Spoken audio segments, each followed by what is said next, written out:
세상 모든 취업 이야기 비밀노트 톡톡. 오늘은 더 빅스쿨의 이건 강사님과 함께 하겠습니다. 어서 오세요. 안녕하세요. 좀 톡톡 괜찮았나요? 레일로드가 제일 웃겼습니다. 아까 좀 이렇게 웃으시길래 제가 한번 여쭤봤어요. 맞아요. 저도 레일로드 참 좋아합니다.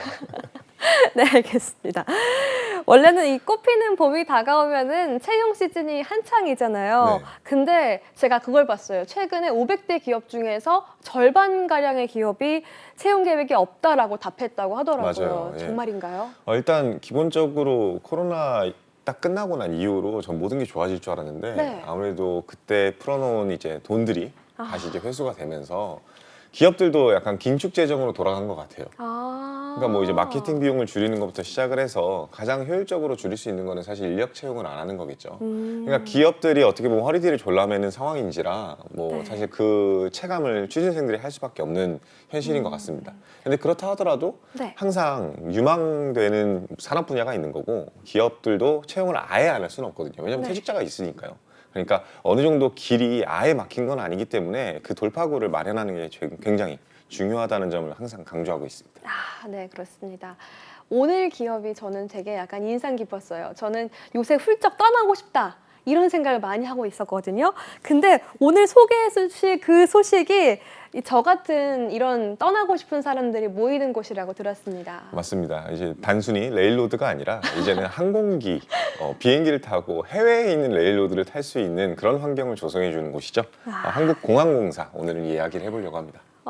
아니 저는 제가 그 취준생 시절에 인천공항공사는 정말 인기가 많았는데 맞아요. 한국공항공사도 비슷한 맥락에서 인기가 참 많은가요? 맞습니다. 일단 인체공 국제공항공사 같은 경우에는 굉장히 인기가 많은 곳이죠. 뭐 일단 급여나 복지 수준도 굉장히 높기도 하고 아무래도 국제공항이다 보니까 뭐 저 아시아의 허브라는 인식도 있다 보니 좀 그런 측면에서 많은 취준생들이 가고 싶어하는 곳입니다.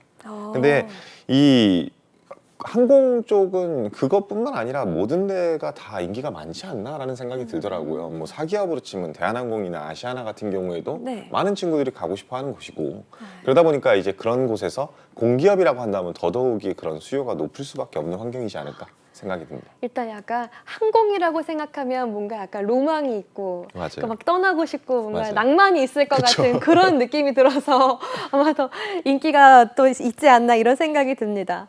사실 이 한국공항공사가 무슨 일을 하는지 모르시는 분들도 계실 것 같아요. 한번 맞아요. 짚어주시죠.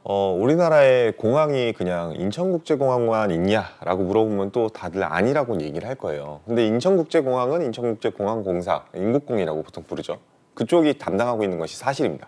그럼 나머지 그 바로 옆에 딸려 있는 김포공항은요? 혹은 뭐 예를 들면 김해라든지 제주공항은요?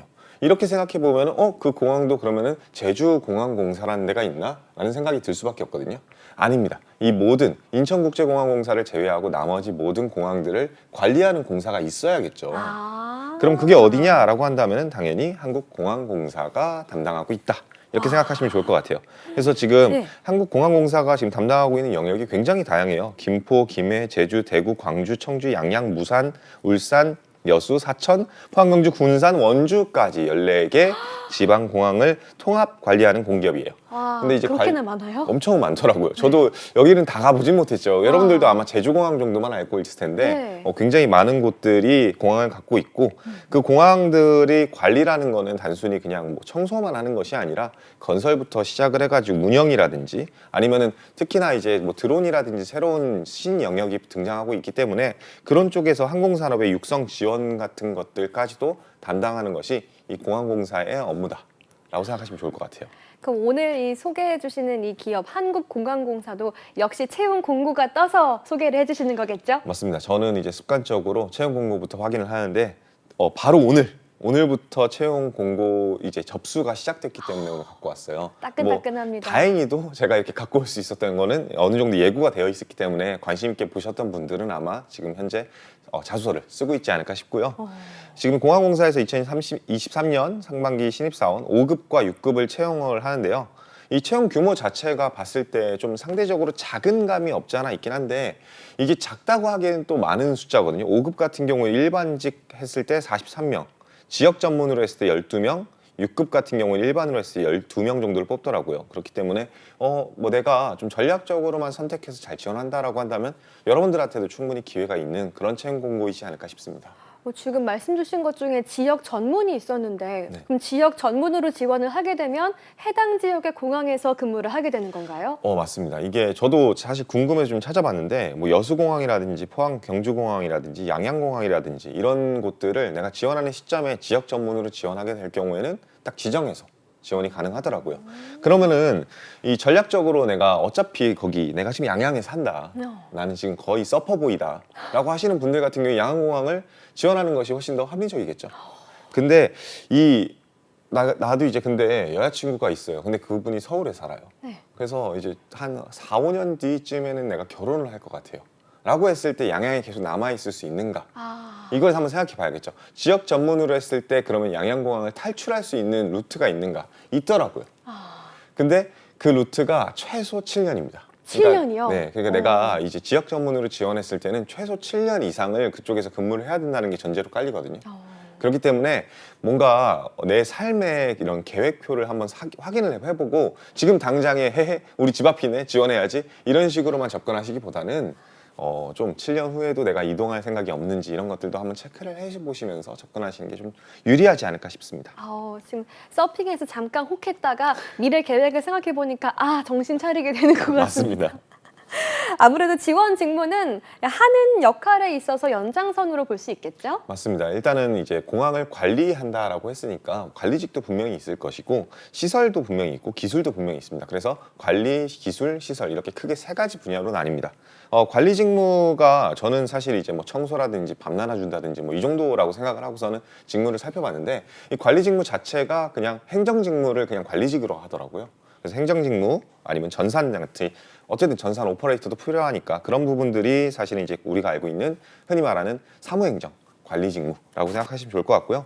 시설과 기술 쪽 같은 경우에는 앞서 제가 뭐 건축도 하고 네. 뭐 어디 만약에 예를 들면은 그 공항에서 누가 이렇게 카트 끌고 가다가 네. 벽에 박아가지고 박살냈을 수도 있잖아요. 뭐 그런 것도 고쳐야 될 거 아닙니까? 네. 유지보수도 해야 되고 예. 그러다 보니까 토목이라든지 건축기계라든지 환경이라든지 하는 직무도 뽑고 있고요. 뭐 전기 나가면 전기도 고쳐야 될 거고 전기를 끌어다 쓸 수도 있는 거고 그러다 보니까 전기나 통신 직렬도 같이 채용을 하고 있습니다. 행정 직무부터 어떻게 좀 기술적인 것들을 요하는 직무까지 다양하게 모집을 하는 것 같습니다. 그렇다면 채용 프로세스는 어떻게 될까요? 채용 프로세스 자체는 뭐 다른 공기업이랑 크게 다르지 않아요. 서류 전형하고 필기 전형하고 1차 면접, 2차 면접 이렇게 이루어지고요.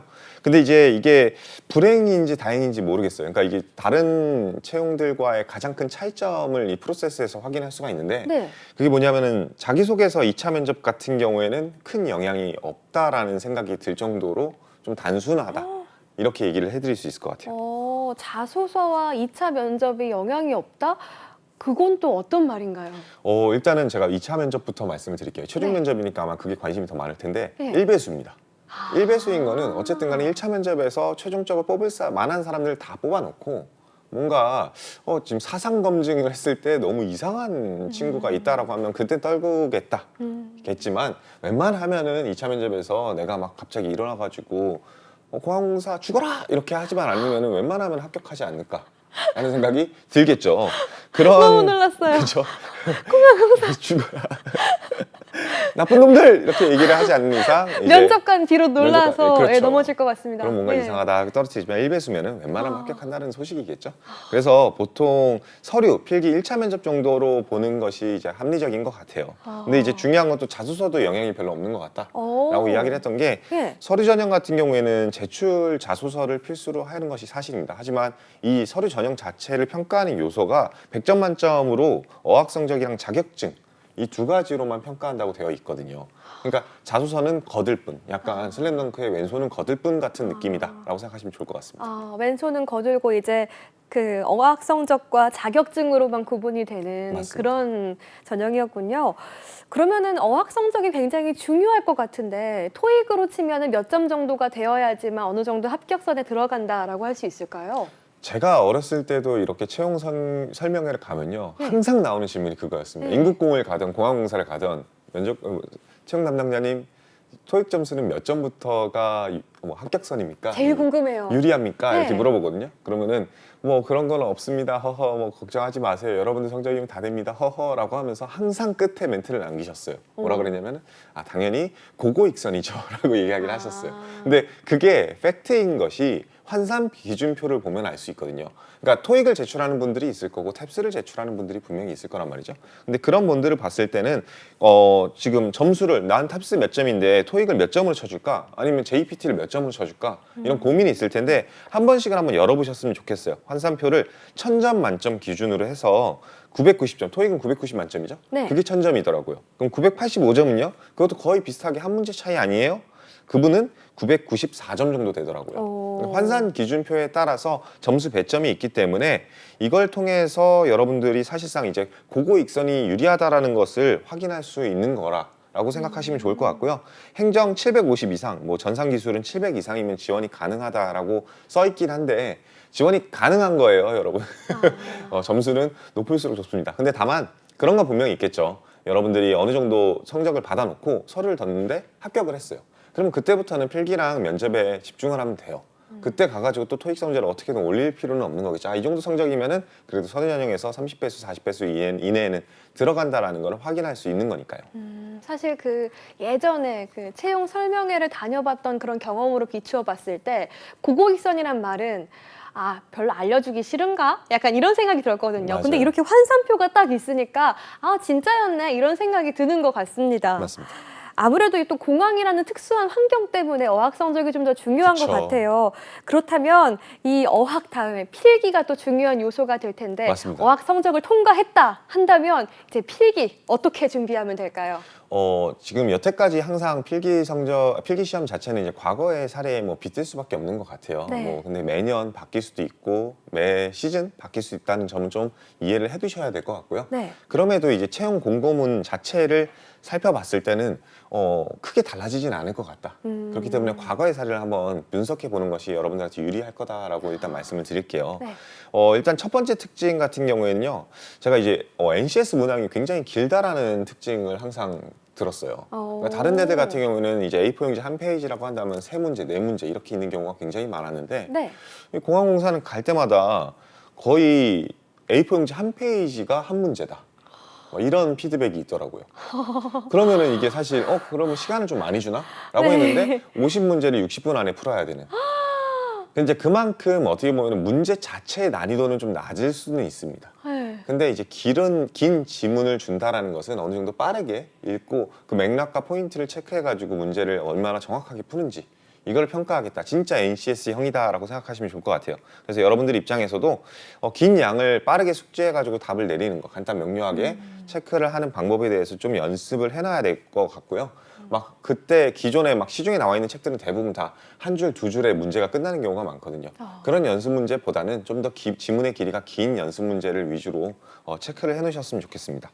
그다음에 이제 NCS를 보는 거 하면은 당연히 이제 여러분들 입장에서는 전공 영역이 걱정이 될 텐데 전공 영역은 진짜 전공 관련 질문이 나오기 때문에 기술직이라든지 이런 분들 같은 경우에는 보통은 대부분 다 기사 자격증을 취득을 하거든요. 네. 기사 1차 자격증들 공부했던 내용들을 다시 한번 점검해 보시면은 아주 많이 도움이 될 거고요.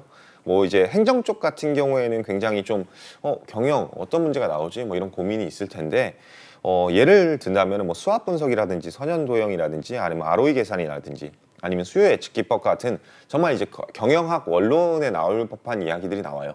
그래서 그런 부분들을 다시 한번 점검해 놓는다라고 한다면 필기 시험은 그렇게 크게 문제가 되지 않을 겁니다. 이 얘기가 와닿지 않는 경우가 간혹 발생하실 텐데 그런 분들 같은 경우에는 대부분 다 아직 공기업을 지원을 안 해봤거나 처음 지원하시는 분 가능성이 높아요.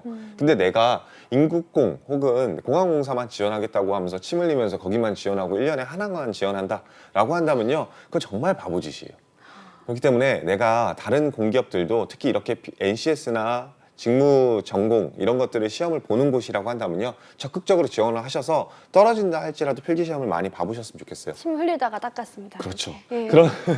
그런 데들의 시험을 보게 되면은 자연스럽게 기출 문제가 어떤 식으로 나오는지를 알게 되고 내가 가장 가고 싶어하는 기업에 어떤 공부를 해야지 갈 수 있을지가 감이 오거든요. 그래서 아마 여기를 지원하시는 분들 그리고 이제 막 취업을 도전하시는 분들이라고 한다면 당연히 여기를 지원하셔야겠지만 다른 공기업들도 많이 지원하셨으면 하는 바람입니다. 일단 전공 공부를 철저히 해야 하고 또 그 밖에 NCS 관련된 훈련들도 필요할 것 같습니다. 맞습니다. 아니 근데 아까 A4 거의 한 페이지가 한 문제 형식이라고 하셨는데 팔 근육도 중요하겠어요. 뭐 근데 이제 뭐 사실 이제 문제를 푼다라고 해서 다 객관식이니까 네. 뭐 사실은 문제 팔 근육 막 여러분들이 어. 주관식으로 쓸 필요는 없으니 예. 근데 다만 막 밑줄 치면서 하시는 분들 같은 경우에는 예. 한 페이지 다 그렇게 밑줄 치면 너무 더럽지 않을까 그 시간이 너무 아깝지 않을까 예. 생각해 봅니다. 예, 전략적으로 다가가는 게 중요한 것 같습니다. 이어서 대망의 면접 관련 이야기를 진행해 보도록 하겠습니다. 면접 공부는 어떻게 하면 좋을까요? 일단은 2차 면접은 의미 없다라는 사실을 아까 들어봤던 것 같고요. 예. 1차 면접이 중요하다라는 거는 뭐 여러분들도 아마 준비하신 분들은 다 알 거라고 생각을 하는데 네. 지금 현재 뭐 면접 전형이 이렇게 이루어질 것이다라고 공고는 안 나와 있어요. 네. 근데 전통적으로 기본적으로 토론 면접이나 역량 인성 면접 혹은 PT 면접 이런 식으로 진행이 되는데 이 고유명사처럼 한 가지가 따라오곤 하는 면접이 있습니다. 바로 영어 면접이에요. 그러니까 아무래도 이제 공항이다 보니까 외국인들이랑 뭐 컨택트를 할 일이 굉장히 많겠죠. 그리고 또 공항공사가 단순히 그냥 우리나라 국내 공항만 관리하는 걸로 아는데 그 공항의 기술이라든지 공항에 건설하는 부분들까지도 해외 공항이랑 유기적으로 컨택하거나 실제로 그 출장을 나갈 일이 굉장히 많다라고 해요. 그래서 그런 부분들 때문에 영어 면접을 보지 않나 싶고요. 이 영어 면접이 아마 여러분들 입장에서는 제일 큰 관심사가 아닐까. 왜냐하면 다른 공기업에서는 보지 않는 면접이기 때문에 이런 생각이 들 것 같습니다. 토론 면접, 역량, 인성 면접, PT 막 이런 것들 다 넘어서 지금 영어 면접밖에 안 보여요. 영어 그쵸. 면접 이거 어떻게 대비를 해야 되는 건지 영어 면접 그럼 뭐가 나오는 거예요? 저는 이제 저도 이거를 굉장히 걱정을 많이 했었는데 네. 일단은 우리는 한국인이지 않습니까? 그거를 고려를 해주더라고요. 그래서 아주 기본적인 영어 질문을 한다라고 생각하시면 좋을 것 같아요. 근데 이제 기본적이라는 그 의미를 너무 퇴색해서 생각하는 경우가 있더라고요. 그건 뭐냐면은 토익 스피킹에서 나오는 질문처럼 뭐 예를 들면 What's your hobby? 뭐 이 정도만 물어보는 거라고 생각을 하시는데 아닙니다. 그냥 우리가 영어 회화 능력을 평가하는데 가장 좋은 방법은요 자신을 익스프레스 그러니까 표현하는 거겠죠. 네. 근데 그런 부분에 있어서 거의 인성 면접과 흡사한 부분이 많아요. 기본적으로 이제 1대1 면접으로 진행이 되고요. 기출 질문들을 한번 살펴본다면요. 작게는 1분 자기소개죠. 뭐 Please introduce yourself within 1 minute 이렇게 얘기를 하면은 Let me introduce myself Yes. 하면서 뭔가 이게 자기소개를 이어나가야 되는 거죠. 그렇죠. In English. 네, Yes. 작게는 자기소개부터 시작해서 네. 왜 지원했는가 아. 라든지 가장 힘들었던 경험이 무엇인가 라든지 아니면 여가 시간에 주로 무엇을 하는가까지도. 근데 이 질문들을 들어보니까 어디서 많이 들어본 것 같지 않아요? 약간 좀 이렇게 익숙한데요? 그렇죠. 왜 익숙하죠? 사실은 크게 여러분들이 평소에 보는 면접과 다르지 않은 면접 질문을 그냥 영어로 물어보고 영어로 답하는 느낌이다.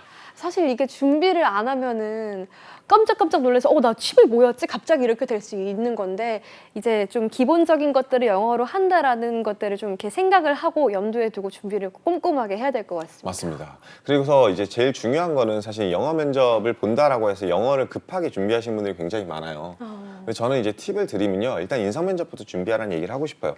일단은 기본적으로 여러분들이 동기가 무엇인지를 체크를 해 놓으셔야겠죠. 왜 지원하셨어요? 라는 질문을 했을 때 이런 이유 때문에 지원했습니다. 그 중에서 왜 하필 뭐 지역 전문이면 양양을 지원하셨어요? 라고 한다면 양양은 이런 이유 때문에 지원했습니다. 라는 어느 정도의 답변의 구조를 만들어 놓으셔야 될 거예요.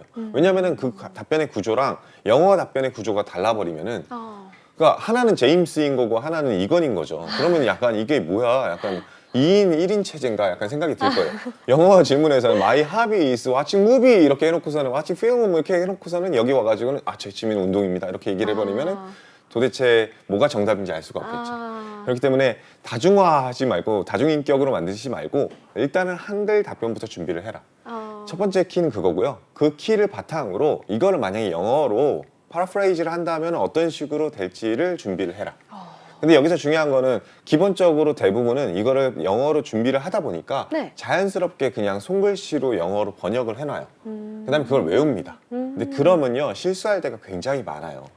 왜냐면은 일단 기본적으로 그런 내용들을 영어로 번역할 때는 본인들이 그냥 번역하는 경우도 있지만 요즘 너무 뭐 파파고라든지 구글 번역기라든지 이런 게 잘 돼 있다 보니까 그냥 거기다가 복사 붙여넣기 해가지고 번역기를 보면서 이렇게 하면 되겠구나 하면서 그걸 달달달 외우거든요. 근데 보통의 경우에는 한글의 표현 방식을 굉장히 좀 어렵게 쓰는 경우가 많습니다. 뭐 본인이 좌우명이 뭐예요? 그러면 막 저는 삼일행 필류 아사. 3명이 함께 길을 가면 그 중에 한 명은 나의 스승이다. 이런 좌우명을 가지고 살아갑니다. 와우. 이런 얘기를 해요. 예. 그럼 그걸 영어로 번역해 놓으면요. 본인이 감당할 수 없는 영어 표현이 나오는 Three 경우가 people 많습니다. industry, yes. 되게 근데- 굉장히 어렵습니다. 그렇죠. 그런 예. 단어들이 어려워지면요. 가서 네. 당황하는 경우가 많습니다. 아. 그렇기 때문에 이 번역기를 쓰기보다는요. 영어 표현은 굉장히 다양하니까 내가 쉽게 표현할 수 있는 방식. 회화라는 거는 단어에 얼마나 설득력을 많이 갖고 있고 얼마나 많은 단어를 알고 있기보다는 네. 얼마나 자연스럽게 대화를 하는지에 초점이 맞춰져 있는 만큼 쉬운 단어이더라도 내 표현, 내 생각을 잘 전달하는 거에 초점을 맞춰서 번역을 해놓으시고 그걸 외워서 준비를 해놓으시는 것이 이 영어 면접에서의 필수 전략이지 않을까 싶습니다. 입에 잘 맞는 단어로 표현을 해야 한다라고 짚어주셨습니다. 와, 오늘 정말 꿀팁들 많이 알아가는데요. 지금까지 더 빅스쿨 이건쌤과 함께 이야기 들어봤습니다. 오늘 말씀 감사합니다. 감사합니다.